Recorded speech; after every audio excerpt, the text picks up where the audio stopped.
Good morning, students. Topic of our today's class is some of the common diseases that are occurring in human beings. So today we will see some of the examples, the diseases that human beings are suffering from, their causative organism, means the infectious agent that is responsible for that particular disease, the mode of transmission, how that infectious agent is entering in the body of the human beings, what are the symptoms that appear after getting the disease, and what different precautions we can take to prevent that disease. So we are starting with the first disease, that is typhoid.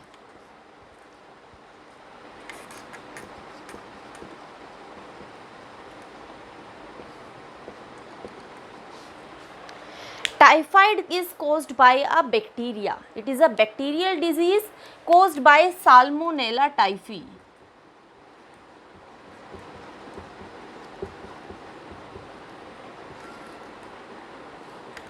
This is the bacterium that is responsible for typhoid. Now, most of the children from the age of 1 to 15 years, they are more susceptible to typhoid. So it is basically influencing children from 1 to 15 years of age. Now if we talk about typhoid, the mode of transmission is the contaminated food and water which we are consuming. So that will be the mode of transmission.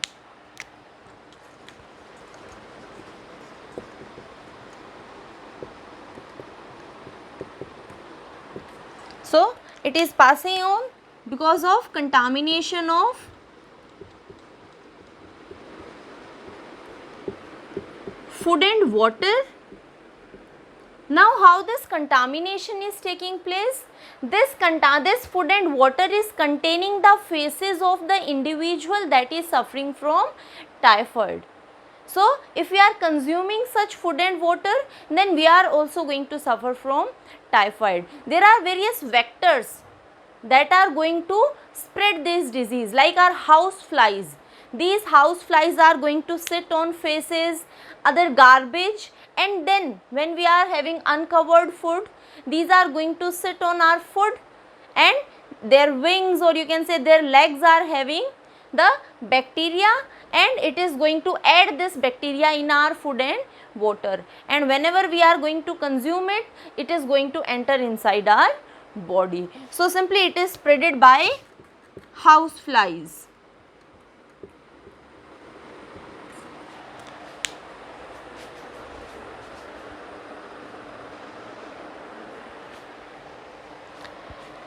When this bacteria enters inside our body, it is going to affect the intestine. So the part of the body that is affected by Salmonella typhi is human intestine. Now, incubation time for this bacteria is almost 1 to 3 weeks. What do we understand by this incubation time? Or on an average it's about 2 weeks. This is the time period when the bacteria is going to enter inside the human body, and the time it is going to take in the manifestation of the symptoms. So when it is going to enter, in almost 1 to 3 weeks the symptoms will start appearing.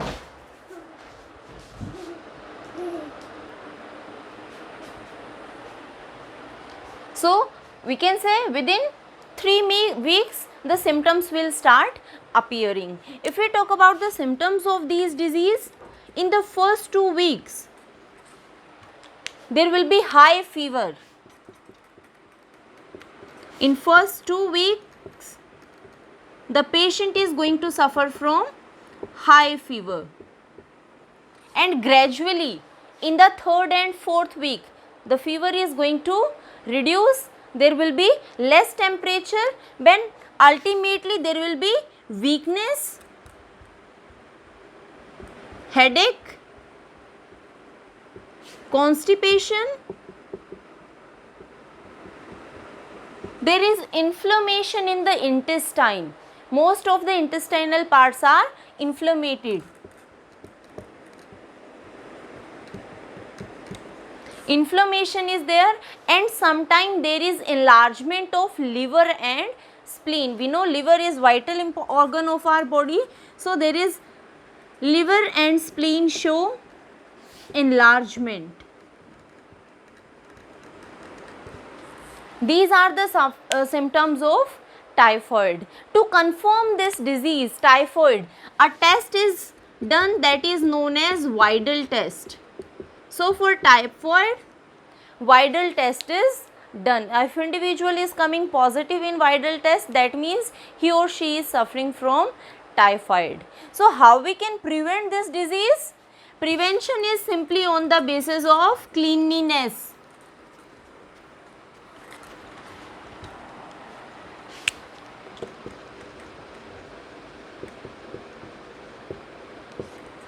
We have to screen the water which we are using for drinking. So there will be screening of drinking water. Water should be clean. We have to take care of the food which we are eating. It should be clean and should be properly covered so that house flies or any other insects are not able to sit on the food. So clean and covered food. The individuals who are involved in cooking of the food, especially, they should not be the carriers for typhoid. See, which of the individuals act as carrier? We know that our immune system always works against a disease. When we are going to have a disease, it is when the you can say the infectious agent is more strong than our immune system, then we are going to have a particular disease. If our immune system is more strong as compared to the infectious agent, then we are not going to have that particular disease. But in some of the individuals, there is situation when the immune system and the infectious agents, they are working on a equal level. Then manifestation of the disease is not going to occur, but the individual acts as a carrier. That individual is having that particular infectious agent in his or her body, and whenever this person is coming in contact with a healthy person, so there are chances that this individual is infected individual is going to transfer this particular disease to the healthy individual. So this individual is acting as a carrier. So whoever is involved in cooking our food, that should not be the carrier for typhoid. In epidemic situations also, whenever there are, you can say flood is there, then also there are more chances of typhoid. Now next disease is also a bacterial disease, that is pneumonia.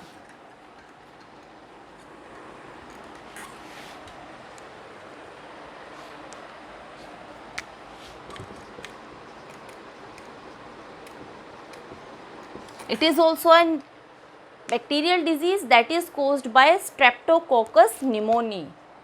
The bacteria is Streptococcus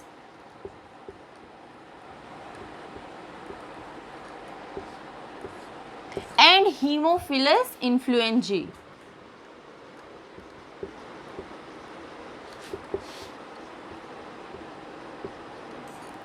It is Haemophilus influenzae. So these are responsible for the causing of pneumonia. Now pneumonia is going to mostly affect the old age individuals. This is going to occur in old age individuals. And which body part it is going to affect? It is going to affect our lungs. Means it is going to affect our respiratory system. And what we are going to observe in this condition, basically there is accumulation of fluid in alveoli and bronchioles. We know that alveoli and bronchioles, they are playing important role in our breathing process. So these are filled with fluid, and whenever these alveoli and bronchioles are filled with fluid, then the lungs are not receiving enough air for the process of breathing. So what is happening over here? There is accumulation of fluid in alveoli and bronchioles. It reduces air in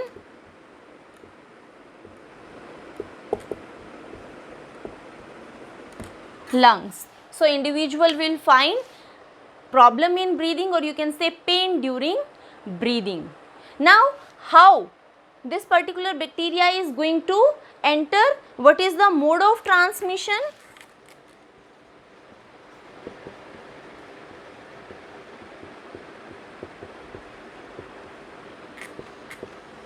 The mode of transmission is with the help of sputum of the infected person.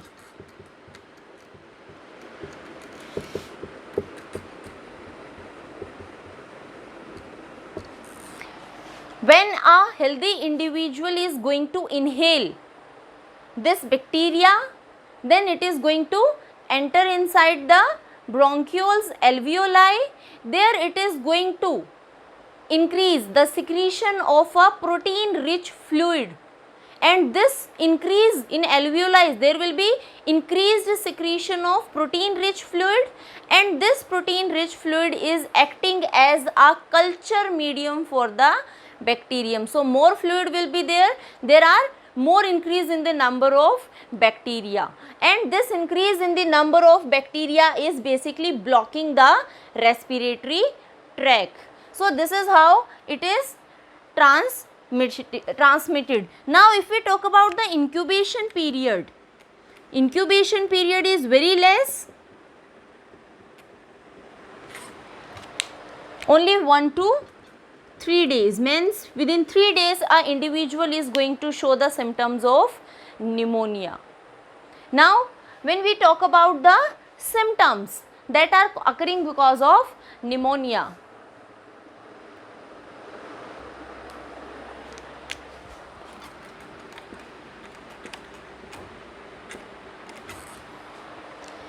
what happens in these symptoms? Again, there is chilling effect, the individual is going to have some shaking chill effects, fever is there, pain during breathing because the respiratory system is blocked because of accumulation of fluid. So whenever an individual is breathing, he or she will feel a pain.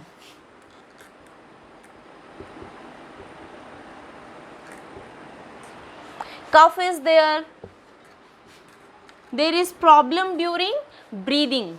These are some of the mild situations, but when situations convert into severe one, then the lips and nails, fingernails, they will show a bluish color. The lips, in more severe situations, the lips and fingernails of an individual appear bluish in color. So these are some of the characteristics of pneumonia.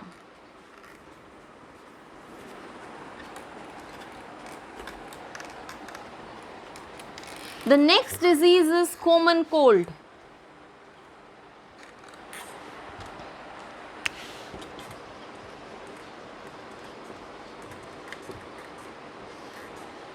Common cold is caused by rhinovirus.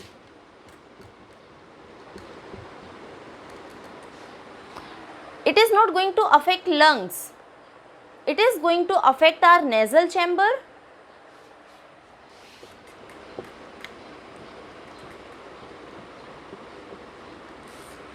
and because of this common cold, there is the symptoms which individuals start showing is congestion, nasal congestion and discharge from the nose. So there is nasal discharge,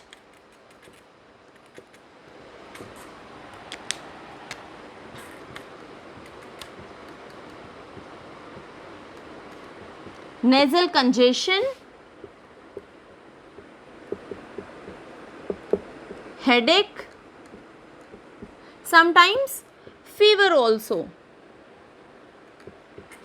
So these are the symptoms. How this disease is transmitted? This disease is simply transmitted by the droplets that are present in air. And how these droplets are coming? The droplets are coming because of the sneezing and coughing of the patient. So whenever an individual is not covering, a patient is not covering his or her face while sneezing or coughing, he or she is adding the droplets, and the droplet is containing the virus. And whenever a healthy individual is going to inhale these droplets, the virus is going to enter inside the respiratory tract. It is going to affect the nasal chamber. There is sore throat also.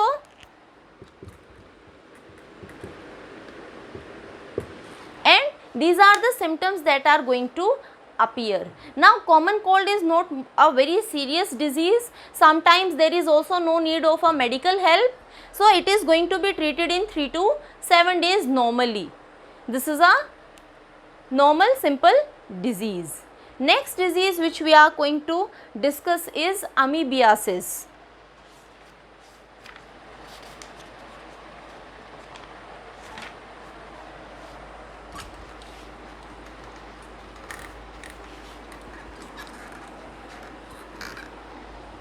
This amoebiasis is also known as amoebic dysentery.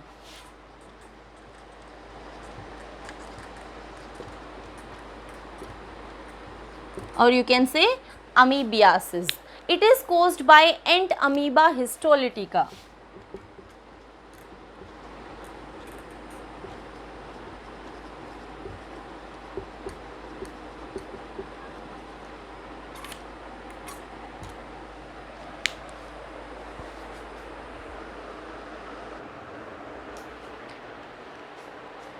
This ant amoeba histolytica, basically the mode of transmission of this disease is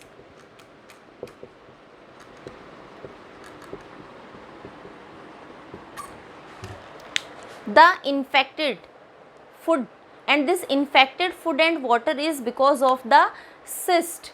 See, mode of transmission is again with the help of house flies. These house flies are going to carry the cyst of ant amoeba, and when this cyst is added in our food, then infection is going to take place. So infection is with the help of contaminated food and water with the cyst. What do we understand by this cyst? It is simply a spore that is going to survive in unfavorable conditions. So ant amoeba is going to produce lots of cyst which can remain in, you can say, soil or in faces of the infected. These cysts are removed from throughout the faces of the infected person, and when it is coming in contact with food or water, and when a healthy individual is going to consume it, then the individual is going to suffer from that particular disease. If we talk about the structure of ant amoeba, then this ant amoeba is having a irregular body. The body is irregular and one single nucleus is present. This is how the body of ant amoeba is present, which is going to have a one single nuclei, a nuclear envelope is present, and lots of food vacuoles are present. It is not having contractile vacuole, but food vacuoles are going to be present. The cytoplasm is divided into two parts. The inner cytoplasm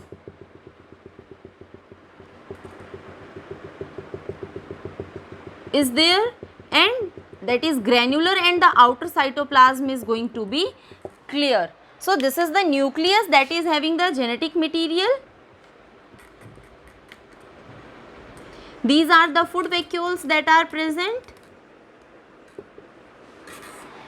The inner cytoplasm is known as endoplasm, and the outer one is known as ectoplasm.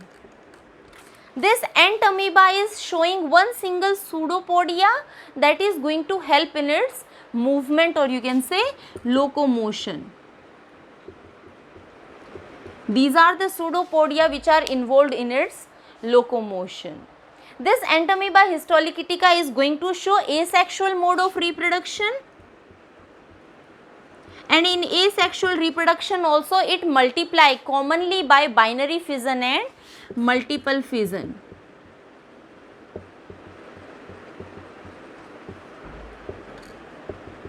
Multiple fission. The mode of respiration is anaerobic. Respiration is anaerobic, and mode of nutrition is holozoic.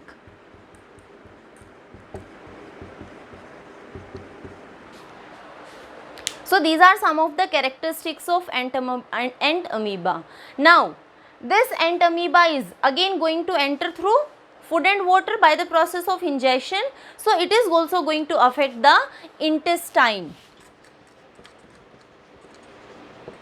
The microorganisms whose mode of transmission is through contaminated food and water, they are basically affecting the different parts of our digestive system, mainly our intestine. So it is also responsible for the effect on our intestine.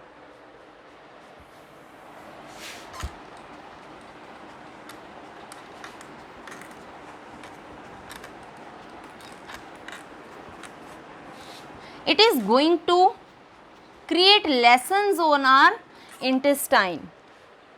It is secreting some proteolytic enzymes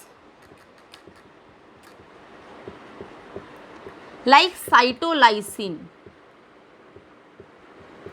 and this cytolysine is going to inflammate or break down the mucous membrane of epithelium, and because of the breakdown of these intestinal walls, there are ulcers that are created in the intestinal walls, and because of ulcers, blood and mucus is going to release from with the stool. So the infected person is going to remove out blood and mucus through stools.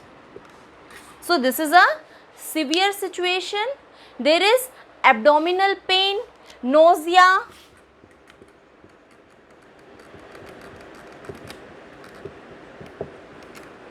nervousness,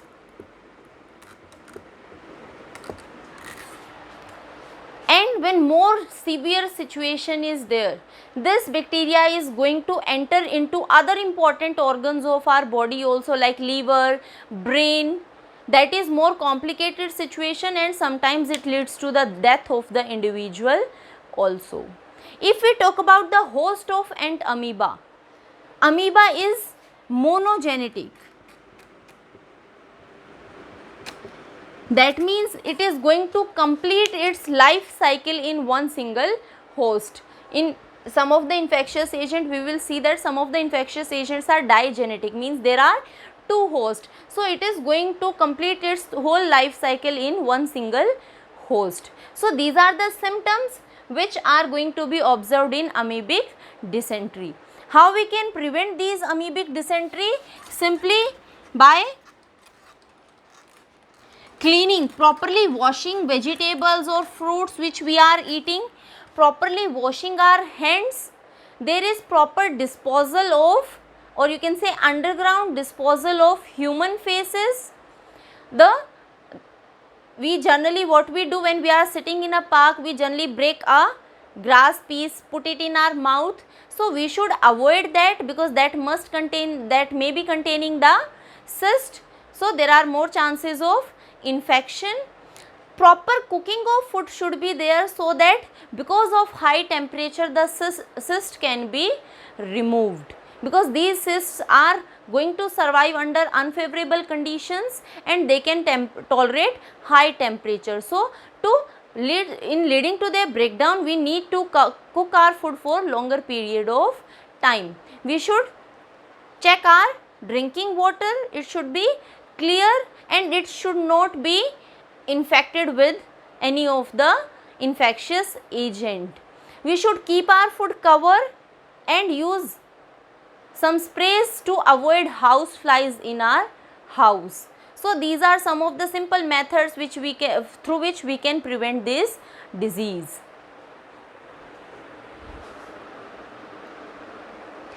The next disease is ascariasis. Ascariasis is caused by Ascarius lumbricoids.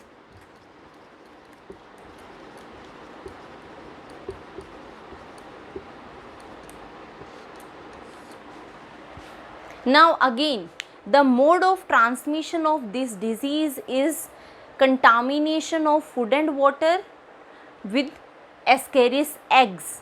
They lay eggs, and whenever the food is contaminated with their eggs, these eggs are going to enter in the body of a healthy individual.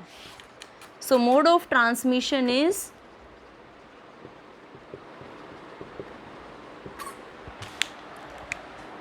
through Ascaris eggs present in food and water. Again, house flies, or you can say simply by air, these eggs can spread and they can contaminate our food and water. In small children, it is because of ingestion of soil. So in children, these eggs are present in soil, and whenever a child is going to ingest soil, it is going to enter inside the body. Now again, it is going to enter through contaminated food and water, so it is going to affect the intestine. And what it is going to do inside the intestine? In intestine, it is going to consume the digested food of the host. So it is showing holozoic nutrition. It is going to suck the digested food of the host.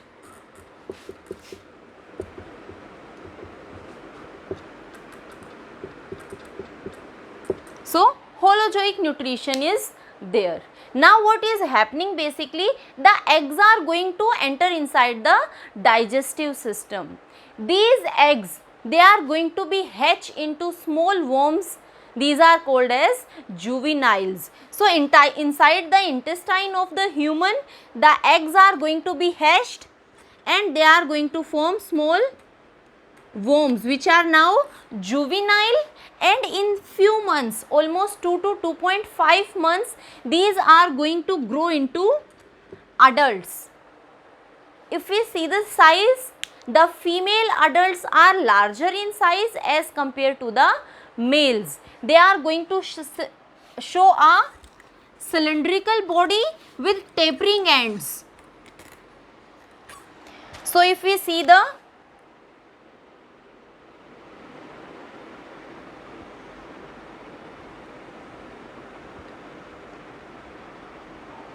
body of these worms, the females are going to have more long body as compared to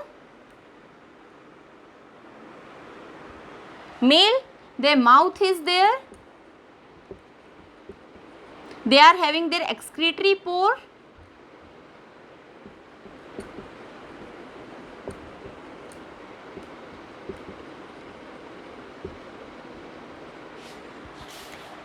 This is the male worm and female worm. So both are having cylindrical body with tapering ends. Female is straight, while the hind part of the male is going to form a curve-like structure. These adults, they are having copulatory organs.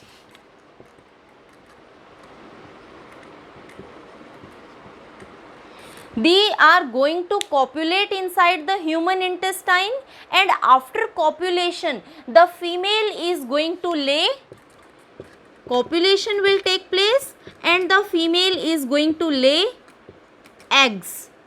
These eggs will be removed out of the body of the infected person through feces, and these eggs, by the help of house flies or different vectors, by the help of air, these are going to contaminate the water and food, and whenever a healthy individual is going to consume this water and food, he or she is also getting infected.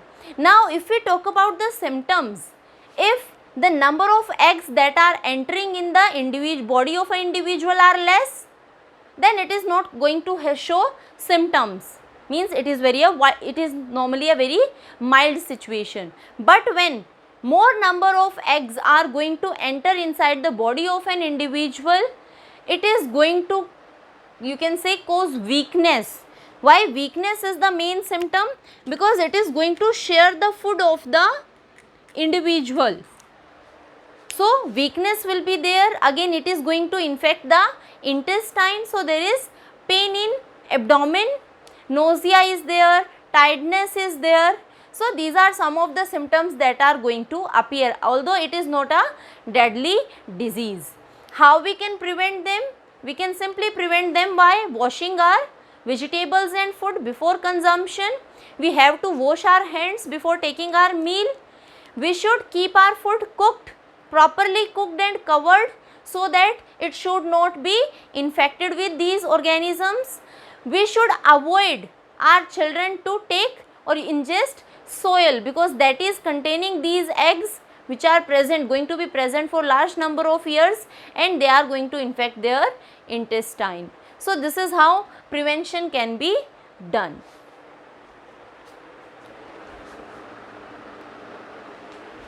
The next disease is filariasis. It is also known as elephantiasis. We will see why we are using the word elephantiasis. This filariasis disease is caused by a filarial worm, that is Wucheria. If we talk about this organism, it is showing a long thread-like body, long thread-like white body.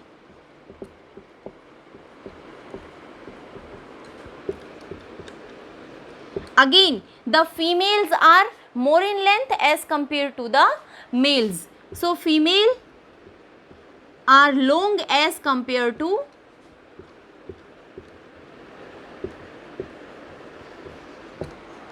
males. Now these are going to enter inside the body of an individual, and they are going to reside in the lymphatic vessels and lymphatic glands of an individual.